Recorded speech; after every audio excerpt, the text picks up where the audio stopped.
Bien, donc, organisation fonctionnelle des plantes à fleurs, chapitre 8. On commence par celui-ci parce qu'il y a encore, à cette époque de l'année, quelques fleurs sur lesquelles on pourra travailler. Alors, comment est-ce qu'une plante est organisée? Première chose fondamentale à comprendre, quelle que soit la plante, elle est toujours organisée en 3 parties. Racines, tiges, feuilles. Ça, c'est vrai pour toutes les plantes. Même celles le plus bizarres, ce sont des plantes organisées en racines, tiges, feuilles. Prenez un poireau.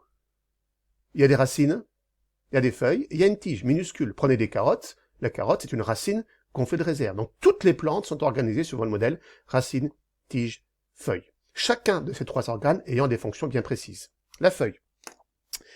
La plante est un végétal, la plante chlorophyllienne comme ceci, est un végétal autotrophe. Autotrophe, ça veut dire qu'il fabrique sa matière organique sans en consommer. Mettez un steak frites au pied de l'arbre, il va pas le manger. Et pourtant l'arbre grandit. Ça veut dire que l'arbre fabrique de la matière organique. Cette fabrication de matière organique se fait par un mécanisme qu'on appelle la photosynthèse, qu'on verra très largement en détail un peu plus tard. La photosynthèse se déroule dans les feuilles. Lors de la photosynthèse, la matière organique est fabriquée à partir des matières minérales. Or, la matière organique, c'est une matière constituée essentiellement de carbone. La chimie organique, c'est une chimie du carbone. Il faut donc que le végétal puisse disposer d'une source de carbone. Quelle source de carbone le végétal va-t-il utiliser? Certainement pas du carbone prélevé dans le sol, mais du carbone prélevé dans l'air. La source de carbone utilisée par le végétal, c'est le dioxyde de carbone atmosphérique, qui rentre dans l'organisme par les feuilles. À partir de ce dioxyde de carbone atmosphérique, le végétal va fabriquer la matière organique. Pour fabriquer cette matière organique, il faut une source d'énergie. La source d'énergie utilisée par le végétal, c'est l'énergie lumineuse. Une plante à l'obscurité meurt. Pour capter cette énergie lumineuse, il faut un pigment. Ce pigment, c'est la chlorophylle. L'énergie lumineuse est captée par la chlorophylle, par les pigments chlorophylliens. La couleur verte du végétal correspond à ces pigments chlorophylliens. Ça, c'est la fonction de la feuille. Ensuite, des tiges. Dans la tige circulent des sèves, des liquides. 2 types de sèves. Des sèves brutes. Les sèves brutes vont faire circuler la solution du sol prélevée au niveau des racines. La fonction des racines, c'est de prélever de l'eau et des sels minéraux dans le sol. Cette eau et ces sels minéraux prélevés dans le sol forment la sève brute qui circule dans la tige. Mais dans la tige circule un autre type de sève qu'on appelle la sève élaborée. Les produits de la matière de la photosynthèse élaborée dans les feuilles vont être exportés et vont circuler dans ce qu'on appelle la sève élaborée à destination d'autres parties des végétales. La carotte, c'est souterrain. D'où vient la matière organique qui est dans la carotte? Elle a été fabriquée dans les feuilles. Et puis ensuite, après avoir été fabriquée dans les feuilles de carotte, elle a circulé dans les racines, elle a été stockée pour former la carotte que l'on consomme après. Donc, dans les feuilles se déroule la photosynthèse. Photosynthèse, synthèse de matière organique. Le végétal est un être vivant autotrophe. La chimie organique, c'est une chimie du carbone. Le végétal utilise une source de carbone qui est le dioxyde de carbone de l'air, avec de l'eau prélevée dans le sol, pour former une première molécule organique qui est le glucose. Le glucose, c'est de la matière organique. Molécule en C6, 6 carbones accrochés les uns aux autres. À partir de 6 molécules de dioxyde de carbone, j'ai donc des liaisons covalentes qui vont être fabriquées. Et pour fabriquer une liaison covalente, il faut de l'énergie lumineuse captée par la chlorophylle. Ça, c'est la première molécule organique. Après, à partir des sels minéraux du sol et grâce à l'équipement enzymatique, vous avez vu ça en première, grâce à l'équipement enzymatique de la plante, toutes les autres molécules organiques vont être fabriquées. Bien. Ce qui est important alors, maintenant, la question qui se pose, ce dioxyde de carbone, par où rentre-t-il? Il rentre, on l'a dit, par les feuilles. Mais la feuille, c'est imperméable. Quand on met de l'eau sur la feuille, l'eau ne rentre pas dans la feuille. Donc, par où le dioxyde de carbone peut rentrer dans la plante? Eh bien, quand on prend l'épiderme de la feuille, tout organisme, même le vôtre, est recouvert par un épiderme. L'épiderme, couche de cellules protectrices. On peut décoller l'épiderme, on l'a fait en TP. Quand on regarde l'épiderme ici de feuilles de polypode, on s'aperçoit qu'il y a des cellules épidermiques. Cours de seconde, la cellule végétale, c'est pas ça. Ça, c'est la paroi. D'accord? La paroi qui est faite de cellulose. Et à l'intérieur de cette petite boîte, j'ai la cellule dont la membrane plasmique est collée contre la paroi.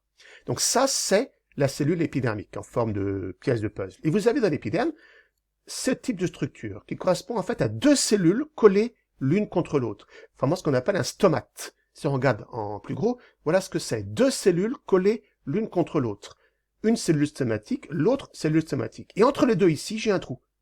Et c'est par ce trou qu'on appelle l'ostiole que les gaz peuvent rentrer dans la plante. Si on fait une coupe transversale de la feuille, voilà ce qu'on observe. Vous voyez, les deux cellules stomatiques sont là, les cellules épidermiques de chaque côté, et là, j'ai la porte d'entrée des gaz à l'intérieur de la feuille. Si on fait une coupe maintenant plus importante, voilà une coupe de feuille de houx, on s'aperçoit que l'intérieur de la feuille n'est pas organisé n'importe comment. Si on fait un dessin de cette photo, voilà ce qu'on peut représenter. Épiderme supérieur, épiderme inférieur. Dans l'épiderme inférieur, les stomates, par où peuvent rentrer les gaz. De chaque côté, les cellules épidermiques. Cellules épidermiques recouvertes par un revêtement imperméable qu'on appelle la cuticule. C'est ce qui fait que la feuille de houx, par exemple, est un peu rigide. Cette cuticule, c'est un revêtement imperméable qui va limiter les pertes d'eau. Bien comprendre que la plante, elle est confrontée à un problème. La plante, elle est constituée de 98% d'eau. Dans un milieu, le milieu aérien, qui est très sec. Donc s'il n'y a pas de structure protectrice, elle risque de perdre de l'eau. Et si elle perd de l'eau, elle meurt. D'où cette cuticule, dont l'épaisseur sera plus importante en fonction de la séchage du milieu. Les cellules à l'intérieur, qu'on appelle le parenchyme, sont pas disposées n'importe comment. Sous l'épiderme supérieur, elles sont étroitement serrées les unes contre les autres. Elles font ce qu'on appelle le parenchyme palissadique, uniquement pour capter un maximum d'énergie lumineuse. Au niveau de l'épiderme inférieur, ici, des espaces, ce qu'on appelle le parenchyme lacuneux. Les gaz peuvent rentrer, peuvent circuler dans la plante. Donc la feuille n'est pas organisée n'importe comment. Il existe des relations structure-fonction avec cette cuticule qui limite les pertes d'eau, et pas que ça. Même les stomates peuvent régler leur ouverture. Vous voyez, là on mesure l'ouverture des stomates en pourcentage de l'ouverture maximale, courbe bleue. Bien, vous voyez que avant 8 heures, après 9 heures, les stomates sont fermés. Ça correspond au moment de la journée où il n'y a pas de lumière. Ça sert à rien d'ouvrir les stomates s'il n'y a pas de lumière. Au moment le plus chaud de la journée, la courbe rouge, ici, qu'est-ce qu'on constate? Que les stomates se ferment et sont ouverts qu'à 40% de leur ouverture maximale. Pourquoi? Parce que, au moment les plus chauds, si la plante ouvre ses stomates, elle perd de l'eau. Donc elle les ferme. C'est pour ça que quand elle les ferme, la quantité de CO2 incorporée dans la matière organique va aussi diminuer. Les stomates ont une ouverture réglable. Bien. Problème de la plante, c'est qu'elle a besoin de dioxyde de carbone et qu'elle vit dans un milieu, l'atmosphère, qui est très pauvre en dioxyde de carbone. Comment résoudre ce problème? On compare avec l'homme. L'homme, il y a des gaz qui rentrent aussi dans l'organisme. Le dioxyde de carbone au niveau des poumons, au niveau des alvéoles pulmonaires. Si on regarde chez l'homme, la surface des alvéoles pulmonaires, elle est estimée à peu près à 1,85 m² par kilo. C'est-à-dire qu'un homme qui fait 100 kg, il a 185 m² de surface alvéolaire, ce qui est déjà énorme. Maintenant, regardez les plantes. Si on prend l'exemple de la violette, cette petite fleur qui est là, qui pousse au printemps. La violette, chez l'homme, on est à 1,85 m² par kilo. Si on estime la surface d'absorption des gaz chez cette violette, on est à 152 m² par kilo. Ça veut dire que la surface de contact entre l'organisme et le milieu aérien est 100 fois plus important chez la violette que chez l'homme. Comment l'expliquer? Par la pauvreté du milieu en dioxyde de carbone. 0,03% de CO2 dans l'atmosphère, 21% de dioxygène dans l'atmosphère. Donc pour compenser la rareté en dioxyde de carbone, la plante va augmenter la surface d'échange. D'accord? Deuxième organe important dans la plante, les racines. Les racines, lieu de prélèvement de l'eau et des sels minéraux dans le sol. Okay?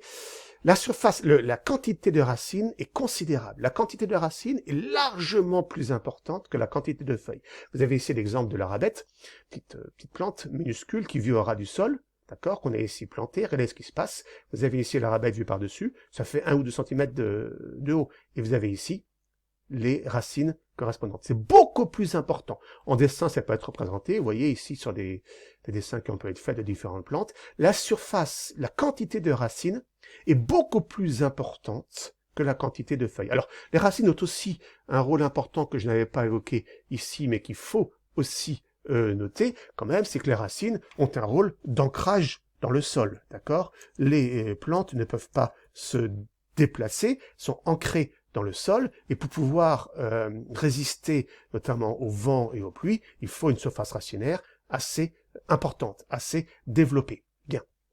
C'est par ces racines que va rentrer l'eau et les sels minéraux. Remarque une chose importante, pour qu'une plante se développe, on va planter, entre guillemets, une graine. La graine, on la plante dans le sol. On est d'accord. À partir de cette graine, la plante va se développer. Voilà, je mets les graines dans le sol et c'est des graines de piment. Ce qui va se développer en premier, ça va être les racines. Comment est-ce que la racine peut se développer alors que la plante est dans le sol et qu'il ne peut pas y avoir photosynthèse? Grâce aux réserves contenues dans la graine. Les racines se développent en premier pour capter de l'eau et des sels minéraux. Dans un deuxième temps, la partie chlorophyllène va se développer et va arriver en surface. Et une fois qu'elle sera en surface, la photosynthèse pourra se faire. Ça veut dire que la plante, avant d'être autotrophe, va avoir une phase hétérotrophe et les premiers instants de développement de la plante va se faire grâce aux réserves contenues dans la graine. Bien. Donc, l'eau et les sels minéraux sont puisés à partir de cette racine. Pas de toute la racine, à partir de l'extrémité de la racine, ce qu'on appelle la zone pilifère, qui est une zone constituée de cellules de poils absorbants, et les poils absorbants sont constitués de cellules épidermiques modifiées, avec une paroi très fine, et par cette paroi très fine, l'eau et les sels minéraux pourront rentrer dans la plante. Donc c'est au niveau des poils absorbants que pourra rentrer dans la plante l'eau et les sels minéraux. La quantité de poils absorbants est fonction de la richesse du sol en eau et en sels minéraux. Vous voyez, vous avez ici deux mêmes plantes, des plantes de seigle, un milieu pauvre en sels minéraux, un milieu riche en sels minéraux. Vous voyez, quand le milieu est riche en sels minéraux, milieu riche en sels minéraux, milieu pauvre en sels minéraux. La quantité de poils absorbants est fonction de la richesse du milieu en sels minéraux. Deuxième chose aussi, le sol est un milieu pauvre en eau et en sels minéraux. Comme c'est un milieu pauvre en eau et en sels minéraux, la plante va augmenter le nombre de poils absorbants. La quantité de poils absorbants est considérable pour compenser la pauvreté du milieu en eau et en sels minéraux. Ce qui fait que ainsi, la plante pourra toujours avoir les éléments dont elle a besoin. Bien. Cette plante, généralement, au niveau des racines, est toujours associée à des champignons, enfin, ce qu'on appelle des mycorhizes. D'accord? Quel est l'intérêt de s'associer à des champignons? Le champignon est un organe hétérotrophe, va fabriquer de la matière organique, va donc donner à la plante de la matière organique, et en retour, la plante va donner au champignon de l'eau et des sels minéraux. C'est ce qu'on appelle une symbiose, association à bénéfice réciproque. L'intérêt est réciproque, donc pour les deux êtres vivants, et ça permet surtout à la plante d'élargir considérablement sa zone dans laquelle elle pourra exploiter l'eau et les sels minéraux. Le champignon, le mycélium, prélève de l'eau et des sels minéraux dans le sol et le donne à la plante qui en retour va lui apporter de la matière organique. C'est ce qu'on appelle une symbiose. Et tous les végétaux sont en symbiose avec des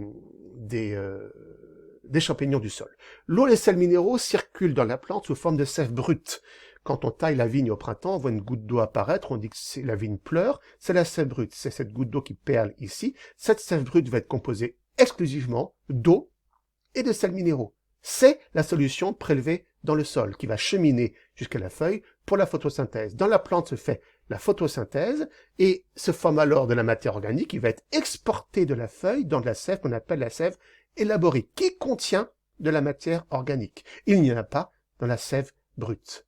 D'accord? Donc, de la feuille va quitter un liquide qu'on appelle la sève élaborée. La sève brute circule dans les vaisseaux du phloème, on les voit ici, qui sont en fait des cellules vivantes alignées les unes à la suite des autres et dont la paroi transversale est percée de petits trous, comme on le voit ici, des pores, comme ceci, ça forme le phloème.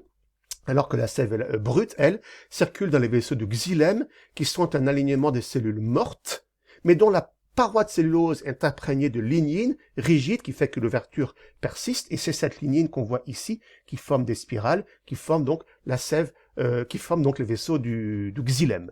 Donc dans la plante circulent deux types de sève dans la tige, la sève brute dans les vaisseaux du xylème, qui va de la racine vers les feuilles, et la sève élaborée dans les vaisseaux du phloème, qui va de la feuille, qui est en fait l'organe source, vers les organes qui ont besoin de cette molécule organique, les bourgeons ou les zones d'accumulation, les zones de réserve. Voilà, rapidement résumé ces deux premières parties. Ça a été plus développé dans le cours, mais vous avez ici un résumé donc succinct.